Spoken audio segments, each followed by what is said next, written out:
Hello and welcome to Quick Guide. Here you will find quick and easy tutorial videos on diverse range of topics. In today's video, I will be showing you how to save pictures from Pinterest. To begin it, you need to open your Pinterest app. This is the homepage of Pinterest. Below you can find the search option. Click on it and type your keyword. Remember, the more specific your keywords, the closer you get to your desired pictures. Scroll down to find the more pictures. Once you find the image, click on it. You will see three dots at the top right corner of the screen. Click on it and options will pop up.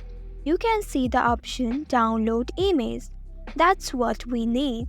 Click on it and you're all done. It says Image Downloaded. Go and check your gallery to see the downloaded image.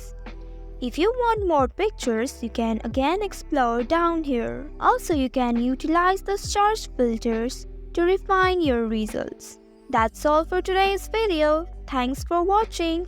If you found this video helpful, don't forget to like, share and subscribe the channel. Also hit that bell icon to get notifications for more such helpful tutorials. See you in next video. Stay connected.